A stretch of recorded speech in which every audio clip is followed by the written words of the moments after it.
Many Oklahoma cow-calf producers like to breed the replacement heifers starting about 3 to 4 weeks ahead of the rest of the cow herd. That means that the bulls probably were turned in with some of these yearling heifers in mid-April.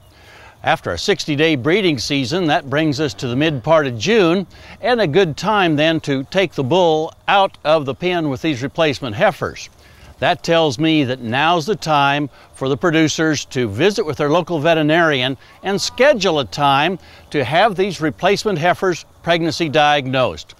Checking those replacement heifers to see which ones got bred and, more importantly, which ones didn't after their first breeding season is extremely important.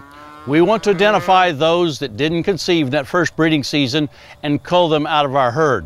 Research from that USDA station up in Miles City, Montana, way back in the 60s, tells us that those heifers that were properly developed but did not conceive in their first breeding season are a bad bet to keep around. Their research said that those heifers that went through that first season and didn't conceive averaged only a 55% calf crop the rest of their life. They're a bad bet. Also, in the case of Oklahoma producers, there's a temptation to take replacement heifers that didn't get bred in the spring and roll them over to a fall herd.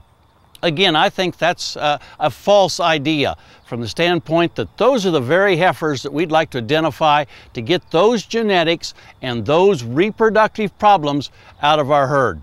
So, I think that this is a good time to call your local veterinarian, set up a time to have those yearling replacement heifers pregnancy checked about 2 months after the end of the breeding season. Identify which ones didn't get bred.